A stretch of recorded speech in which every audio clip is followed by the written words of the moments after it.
tá bom?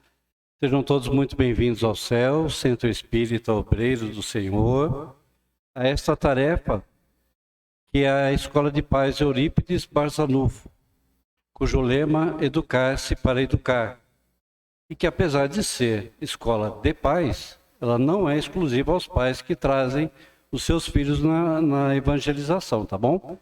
É aberta a todo o público, podendo convidar quem vocês quiserem. Será sempre um prazer. Tem alguém aqui pela primeira vez na casa? Muito bem. Todos já mais ou menos conhecem o padrão, né? Então nós vamos ter uma palestra aí de aproximadamente uns 40 minutos e aí depois o encaminhamento para o passe. E a quem necessitar, tem também a tarefeira ali na frente para as entrevistas. Sempre recomendado também refazer a entrevista, tá bom? Então sempre que tiverem essa necessidade, é só encaminhar lá na frente, pega o cartãozinho e vai fazer a entrevista, tá bom? Então vamos nos tranquilizando, vamos relaxando os nossos ombros, mentalizando a figura de Jesus, num abraço fraterno, aquela imagem linda, nos sintonizando, nos ligando à espiritualidade, sentindo essa presença amiga, trazendo a todos nós aquilo que aqui necessitamos, que viemos em busca. E através da nossa mentalização, nosso pensamento, enviar essas energias aos nossos entes queridos que não puderam estar aqui hoje, tanto encarnados como também os desencarnados. E agradecendo, Pai, por mais esta tarefa, por esta tarde maravilhosa e por aqui podemos estar hoje. Que assim seja, graças a Deus.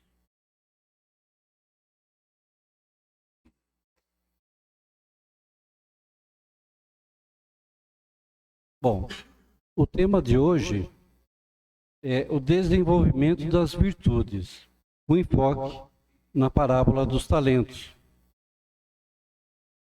A gente até conversou aqui, né? Tem pouco assunto nas parábolas, né? Quem vai falar para a gente sobre isso, nosso querido Moacir Vezani. Eu peço que acolham com todo carinho. Obrigado.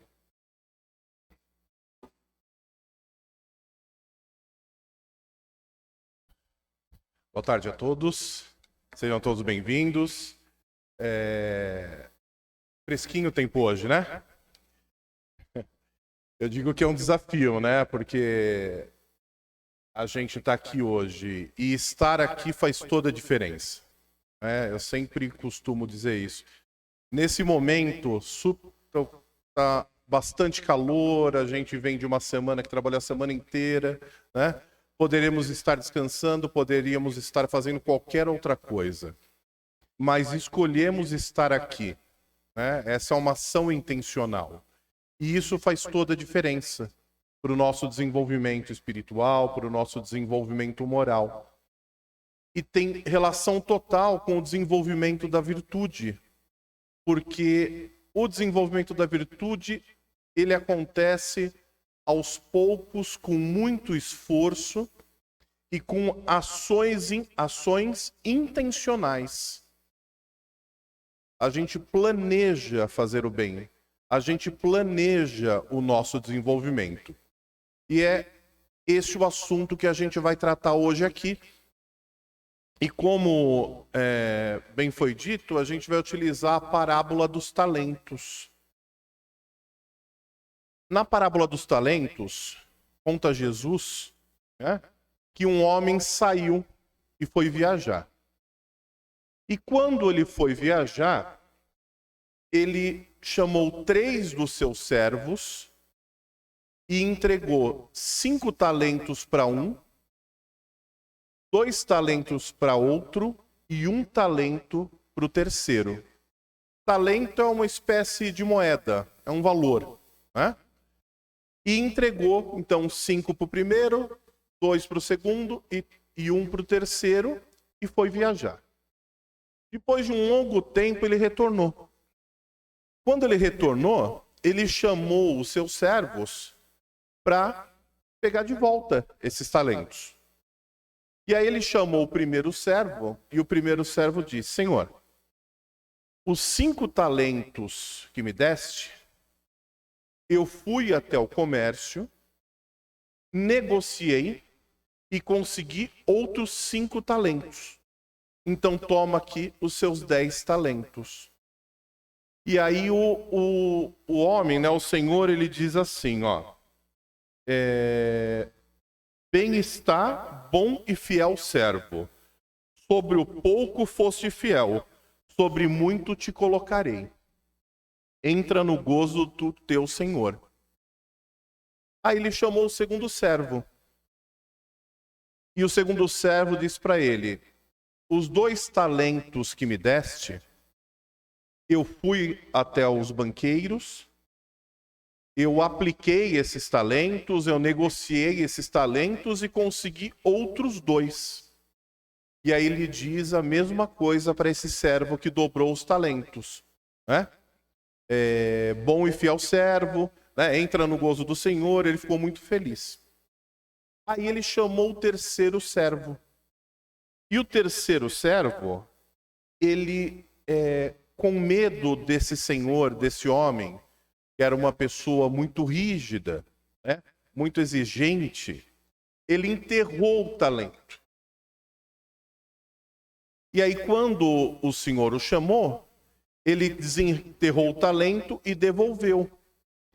E aí o Senhor, ele ficou muito bravo, decepcionado, né? Chamou o servo de infiel, né? Cobrou o porquê que ele não fez igual aos outros 2, por que ele não trabalhou, não negociou aquele talento para que ele conseguisse mais, né? E aí ele fala assim, no final: tirai-lhe, pois, o talento e dai ao que tem 10 talentos. Então ele pegou o talento daquele que não negociou e entregou para aquele que tinha 10 talentos. E falou o seguinte: porque a qualquer que tiver, será dado, e terá em abundância. Mas o que não tiver, até o que se tem, ser-lhe-á tirado. Lançai, pois, o servo inútil nas trevas exteriores, ali haverá prantos e ranger de dentes. E a base da nossa conversa, da reflexão dessa tarde, está em cima dessa frase: quem tiver, que tiver, porque a qualquer que tiver será dado e terá em abundância. E aquele que não tiver, até o que tem, ser-lhe-á tirado. Vamos pensar nessas reflexões a partir da seguinte questão. É claro para todos nós que nós somos espíritos eternos. Então, eu não sou esse corpo. Eu estou com este corpo nesta encarnação. Eu sou um espírito. É o contrário, né? A gente, antes de conhecer a doutrina, a gente fala: eu tenho um espírito, né? É justamente o contrário. Eu sou um espírito e nessa encarnação eu tenho esse corpo. Já tive centenas de outros, vou ter centenas de outros, milhares de outros, até que eu não precise mais reencarnar. E é muito claro para todos nós que, se somos espíritos eternos, o nosso desenvolvimento ele é contínuo. Não tem folga. Não tem férias, né? Não importa se nós estamos encarnados como agora ou se estamos desencarnados. O desenvolvimento ele é contínuo. O que pode acontecer é estacionar. Então, eu estaciono, eu não desenvolvo nada nessa encarnação e fico estacionado. Mas aquilo que eu já desenvolvi em outras, já é meu. E o mais importante, né, de tudo, é que em algum momento desta vida, a gente tem que tomar a decisão se a gente vai se desenvolver ou não. E com base nisso, que somos espíritos eternos, que o nosso desenvolvimento é contínuo, não importa se a gente está encarnado ou desencarnado, é que a gente vai analisar a parábola dos talentos, pensando no desenvolvimento das virtudes, a partir do que tiver será dado e terá em abundância, mas ao que não tiver, até o que tem ser-lhe-á tirado. E aí a gente se pergunta, a que se refere Jesus quando ele fala isso? Porque, para mim, parece um contrassenso Jesus dizer isso. Não parece que era ele falando. Porque Jesus, ele falava de amor, de caridade, nos seus ensinamentos, na sua vida pública, nos seus exemplos, naquilo que ele vivia, ele era todo amor. E, para mim, parece um contrassenso a gente falar que Jesus, ele vai, para aquele que já tem muito, ele vai dar mais, e para aquele que está em dificuldade, que tem pouco, ele vai tirar o pouco que tem. Parece que Jesus está falando assim, sabe aquele cara que tem muito dinheiro, muitos imóveis, muito rico, tem alto status social, tem uma posição de destaque na sociedade, né? Parece que a vida só sorri para ele. Aí Jesus chega para esse cara e fala assim, já que você tem tudo isso, toma mais esse tanto. Fica com mais isso aqui também, porque você merece. Você já tem tanto. E para a gente, né, que trabalha uma vida inteira para acumular um pouquinho, ou muitas vezes trabalha uma vida inteira para se sustentar, uma vida sacrificada, Jesus fala assim, não, mas então até o que você tem eu vou tirar. Eu vou tirar tudo que você tem. E se a gente pensar desse jeito, Jesus ele parece injusto. Por que ele dá tanto para um e tira do outro que não tem nada? E assim, obviamente essas situações elas acontecem porque nós estamos num planeta de provas e expiações. E eu não preciso explicar para vocês o que é um planeta de provas e expiações porque a gente está nele. A gente sabe como que é. A gente sabe o tanto de raiva e de ódio que tem no nosso planeta, de intolerância, o tanto que tem de violência, de corrupção. Então isso faz parte da nossa evolução e a gente está encaixado nesse contexto. Mas aí, o que eu fiz? Para a gente não ficar só falando em suposições, né, eu fui buscar alguns dados para balizar a nossa conversa. E aí, vejam que questão mais curiosa. Eu peguei um dado de 2019, há 4 anos. Por que eu peguei de 2019? Para que esse dado ele não fosse contaminado pela pandemia. Então é um dado puro de mercado de antes da pandemia, do ano de 2019. Então, em 2019, quando o ano terminou, os 4 maiores bancos brasileiros, que eu não preciso falar quais são, vocês sabem, os 4 maiores bancos brasileiros, eles faturaram, eles tiveram de lucro, num valor corrigido, de 94 bilhões de reais. 94 bilhões de reais. Isso é lucro. Não é receita, não é faturamento. Pega tudo que entrou, tira tudo que gastou, o que sobrou de lucro, 94 bilhões de reais. E vocês têm ideia do que significa esse valor? A gente está falando só de 4 bancos em um ano. E aí, para nortear essa análise, Eu peguei uma notícia no G1 da ONU e da Unicef, aqui do Brasil, né? E que é de julho desse ano, e que diz que 21 milhões de pessoas no nosso país não têm o que comer. 21 milhões de pessoas, este ano, não têm o que comer. E além dessas 21 milhões de pessoas, tem outras 70 milhões que têm insegurança alimentar. Isso é fonte da ONU e da Unicef, está lá para qualquer um consultar.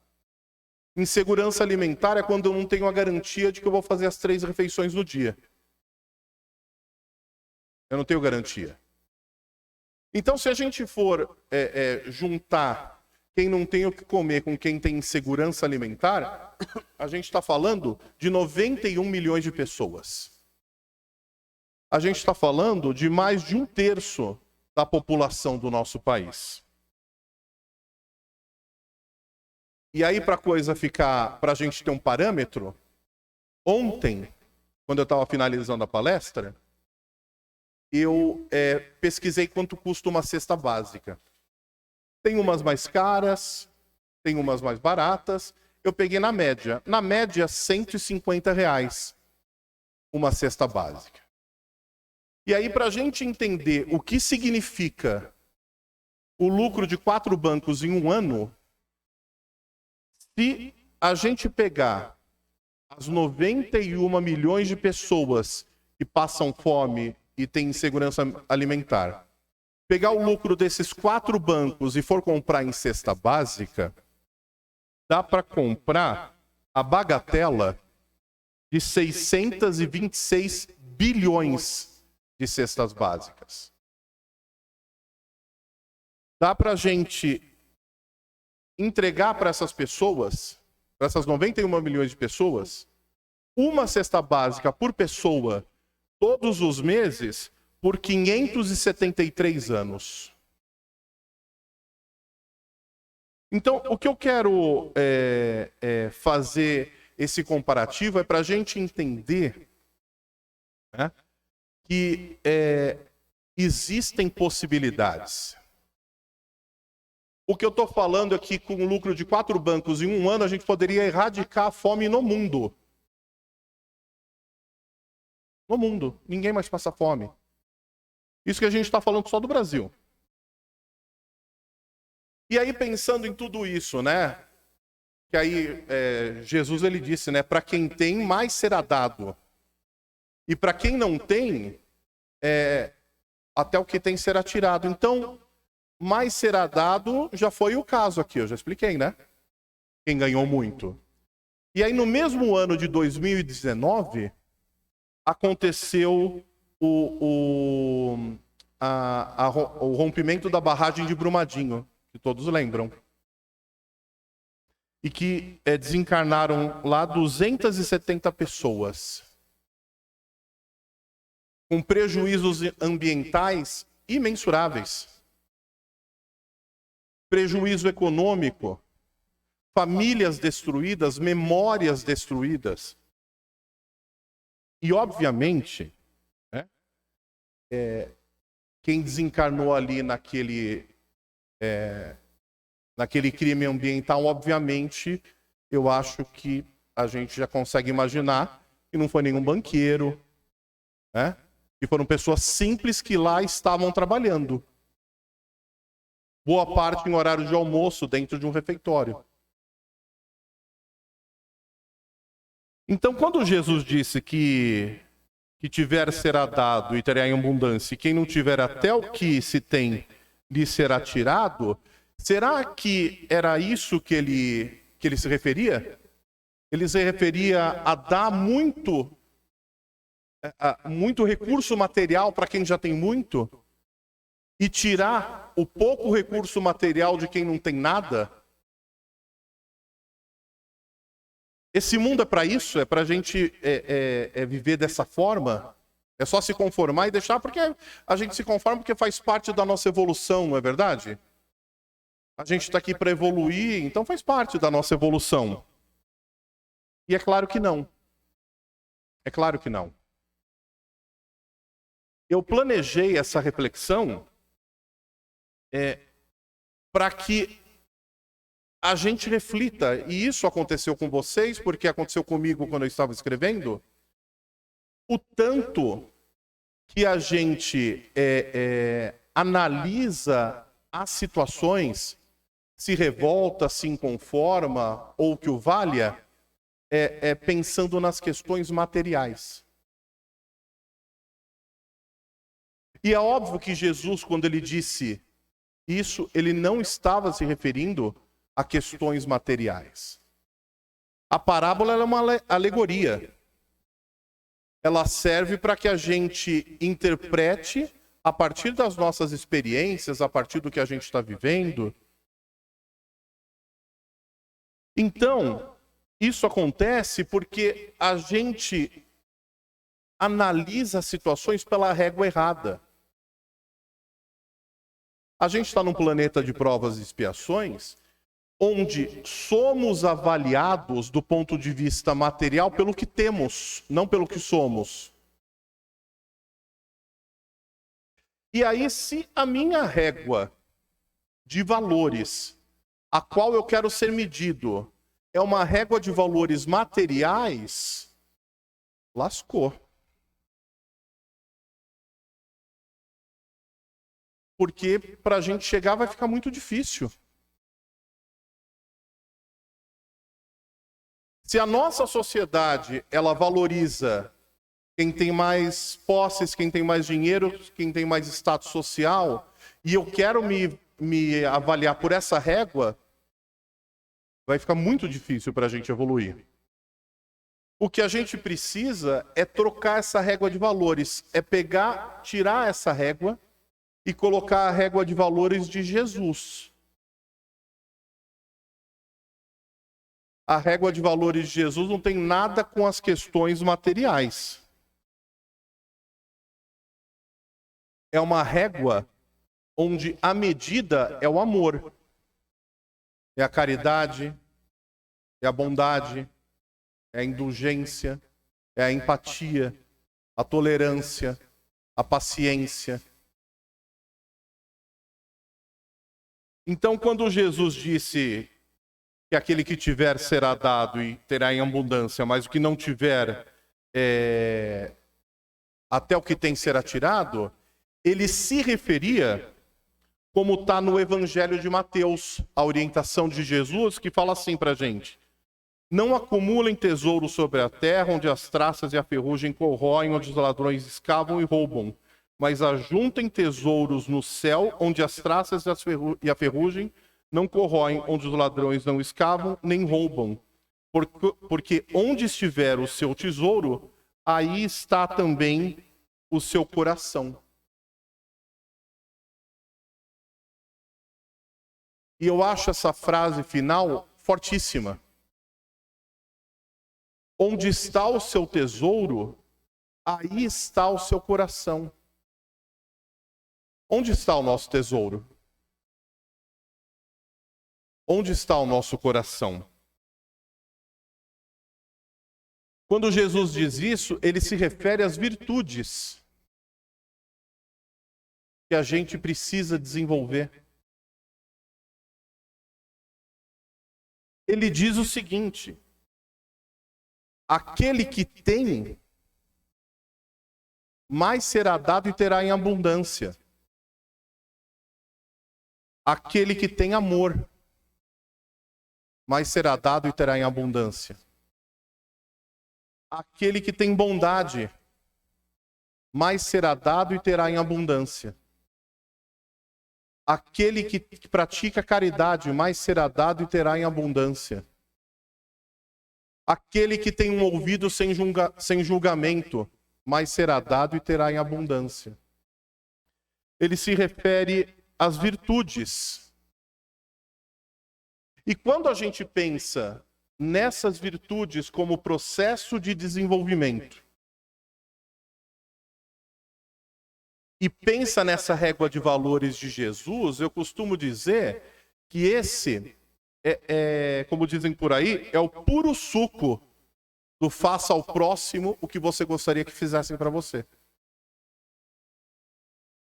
Trate o próximo como você gostaria de ser tratado. Mas qual próximo? A gente está falando da pessoa lá na rua, que é a pessoa que está passando? Não, a gente está falando de quem está mais próximo mesmo, das pessoas que moram dentro do nosso lar. Do companheiro, da companheira, dos filhos, dos pais, dos avós, dos tios, dos parentes, daqueles que estão mais próximos. Porque se estão do nosso lado é porque estão ali para o nosso desenvolvimento. Mas tá puxado conviver com a pessoa, né? Tá, óbvio que tá. Não estou falando que não tá. Mas se tá puxado para a gente é porque ali é a oportunidade de desenvolvimento. Na tarefa de domingo à noite eu falo todos os domingos, né? Que os obstáculos e as dificuldades que Deus coloca em nosso caminho são benditas oportunidades dadas por Ele para o nosso desenvolvimento. É ali que a gente vai se desenvolver.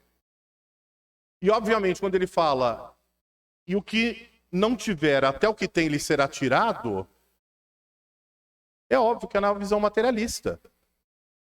Porque a pessoa que não topa desenvolver essas virtudes que eu citei de Jesus, e ela se mede e valoriza aquilo que é deste plano, que é deste planeta, as coisas materiais, então ela se mede e mede os outros a partir do dinheiro, a partir das posses, a partir do carro, da roupa que veste, do relógio que usa, das viagens que faz, das fotos no Instagram.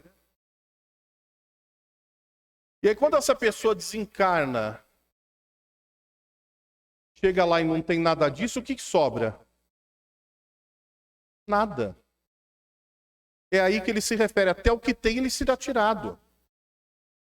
Porque não tem nada. E isso é muito importante que a gente compreenda o que a gente está colocando dentro da nossa mochilinha espiritual que serve a qualquer momento para o nosso desenvolvimento.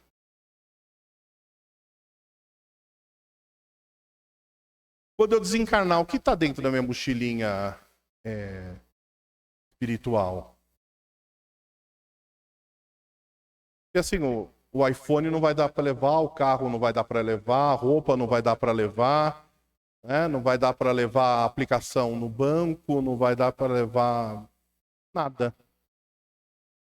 É só o que está aqui, está aqui. Então, o que eu estou acumulando? É importante... e outra coisa, né? Todo mundo sabe aqui que a gente vai desencarnar, né? A gente vai morrer. É claro para todo mundo, né? Ninguém vai ficar assim, né? Obviamente, a gente espera que demore um tempo aí, né? Mas, assim, em algum momento vai rolar. E aí a gente precisa saber o que a gente está levando. O que eu estou acumulando. E outra, eu não estou aqui pregando o voto de pobreza. O Evangelho, ele diz que a gente tem que se desenvolver em todos os aspectos. Eu posso querer ter um carro melhor para dar conforto para minha família quando eu for viajar. Eu posso querer progredir no meu trabalho para ganhar mais dinheiro, para ter uma velhice mais confortável. Eu posso querer uma roupa nova, eu posso querer fazer uma viagem, eu posso querer uma casa melhor para dar conforto para minha família. O que eu não posso é utilizar essas ferramentas que Deus empresta para a gente. Nós somos apenas usufrutuários. Eu não posso pegar essas ferramentas que Deus deu para a gente, para o nosso desenvolvimento, para que a gente colabore com o desenvolvimento do próximo, e utilizar como objeto do meu orgulho, da minha vaidade, do meu egoísmo, porque aí eu estou utilizando errado. Mas a gente precisa das coisas materiais para sobreviver aqui, precisa. Mas não é só das coisas materiais. A gente precisa cuidar do espírito em algum momento. E o importante da gente lembrar é que essas virtudes de Jesus que eu citei e que a gente deve desenvolver para que a gente evolua, elas são efetivadas pelo hábito. é no dia a dia, nas pequenas coisas, nas pequenas situações do dia a dia. É aquilo que eu disse no início da nossa conversa, da nossa reflexão, de uma ação intencional. Eu elaboro no pensamento e coloco em prática, de maneira intencional, no dia a dia, nas pequenas situações. Um exemplo, que nunca aconteceu com nenhum de nós, obviamente, né? A gente chega no trabalho e toma uma patada. De graça. Do nada. A pessoa acordou mal, chega e...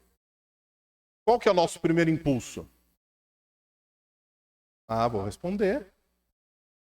Vou responder, não vai ficar assim. Tá achando que eu sou bobo? Não, imagina. Eu vou aceitar uma coisa dessa? Em hipótese alguma. Aí eu vou lá e devolvo na mesma moeda. A ação intencional é entender que se aquela pessoa fez aquilo, aquilo está com ela, não comigo. Se ele joga a bolinha, por que eu vou pegar? Desviou, sai.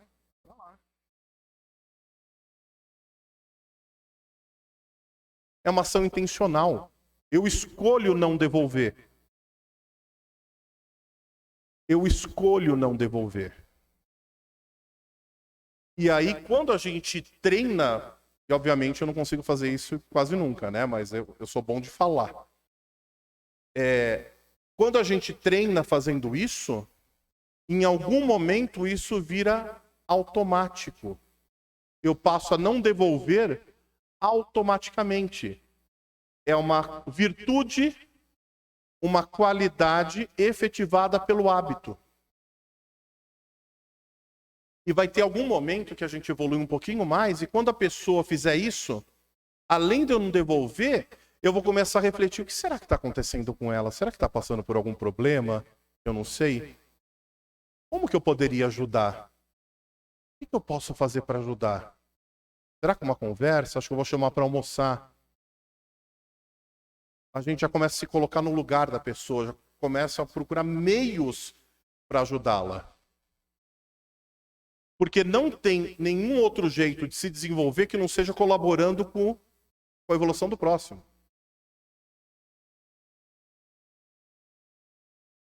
Para acessar essa pessoa que eu dei de exemplo, para ajudá-la, eu vou ter que mobilizar dentro de mim coisas que eu ainda não tenho. E quando eu mobilizo isso para ajudá-la, isso que eu antes não tinha está dentro de mim. Quem evoluiu? Ela ou eu? Então, ajudar o próximo é colaborar com o nosso próprio desenvolvimento. É seguir a orientação de Jesus, que falou assim, né? Quando alguém lhe bater na face direita, oferece a esquerda. Jesus não falou assim? Quando alguém lhe bater na face, oferece a outra. Será que ele estava falando da face mesmo? Do rosto? Né? Como na parábola dos talentos? Não. Ele está falando assim, se alguém te agredir, se alguém fizer alguma coisa para você, oferece a outra face, a face do amor. Se a pessoa veio com raiva e eu ofereço a face da raiva, o que vai acontecer? A gente vai brigar. Não vai adiantar nada. Não vamos baixar a nossa vibração. A pessoa sobe. Vamos trazer a pessoa junto, para cima.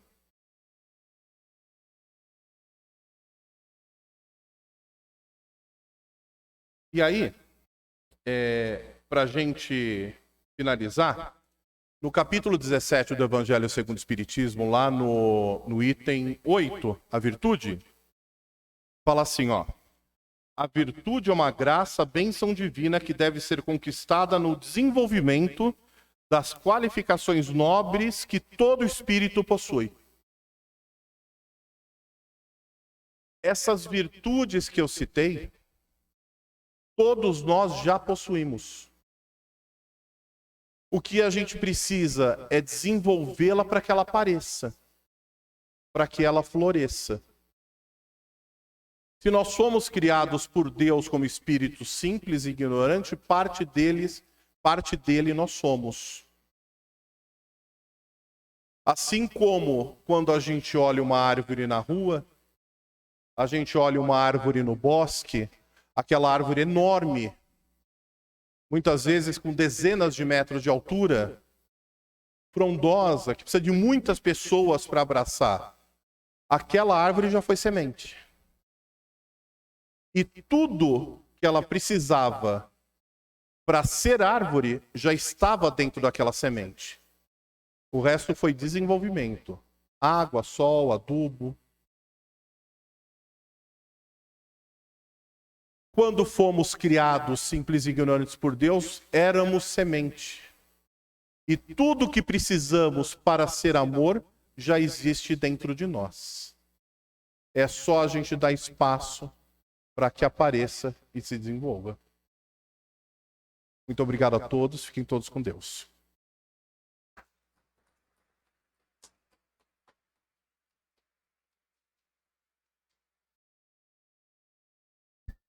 Muito obrigado, você. Em nome da Escola de Paz. Bela palestra, né, gente? Eu adorei aqui. Dá para falar mais sobre o tema? Alguns anos. Um seminário. O tema é muito extenso, né? Bom, vou pedir um tempinho para que a equipe da Câmara de Paz se dirija até a Câmara, para que a gente possa fazer o encerramento. Depois vou pedir também para que você passe para o público a sua rede social, para que possamos acompanhar, né? Seguir. Tem um conteúdo muito bom.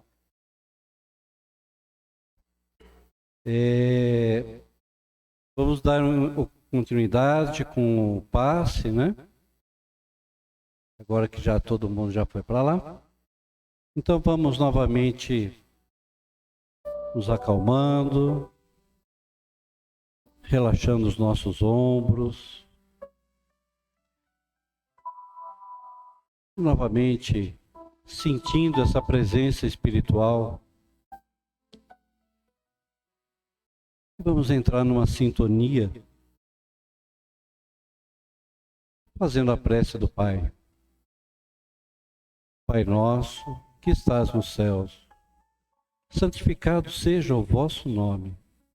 Venha a nós o vosso reino, seja feita a vossa vontade, assim na terra como nos céus. O pão nosso de cada dia nos dai hoje. Perdoa, Pai, as nossas dívidas, assim como perdoamos aos nossos devedores. Não nos deixes cair em tentação e livra-nos de todo o mal. Que assim seja, graças a Deus.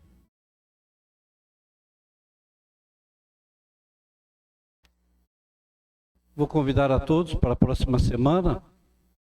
A palestra vai ser o tema, né? A criança diante da morte. O enfoque é como tratar desse tema com nossos filhos pequenos. Palestrante Ricardo Arrase. É um tema bem interessante e espero que todos estejam aqui. Tá bom?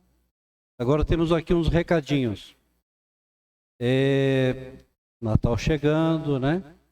Então sempre tem a campanha do Natal. Natal Solidário da IAM.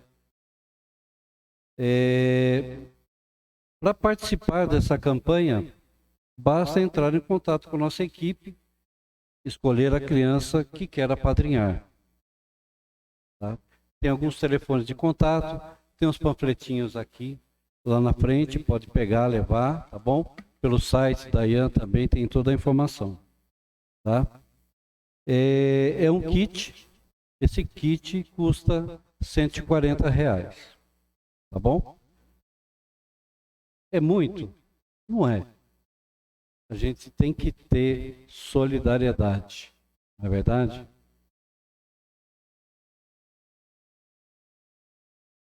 Ah, tá.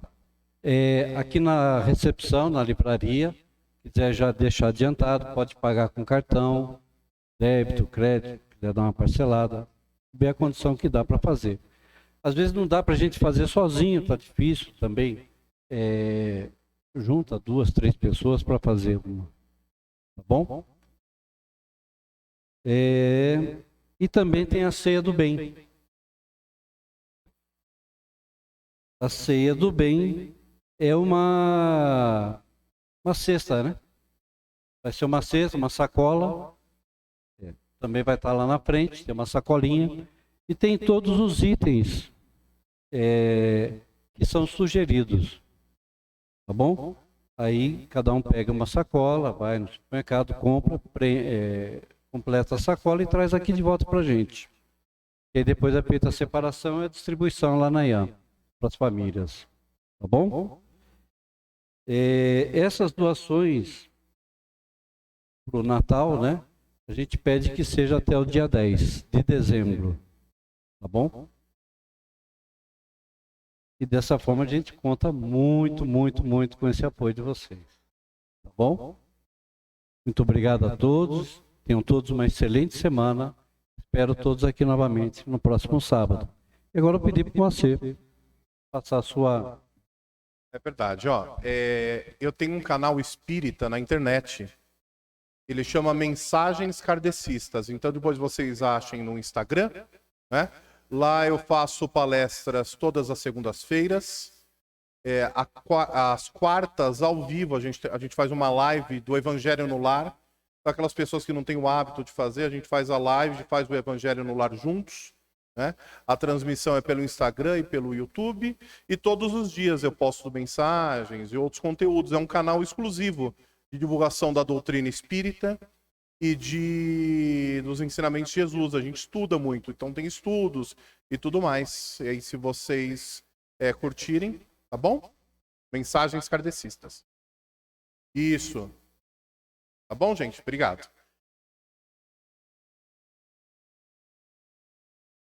Nós é que agradecemos, tá bom? Esperamos contar com a sua presença aqui novamente, tá bom? Muito obrigado a todos. Tenham todos uma boa semana. Fiquem com Deus.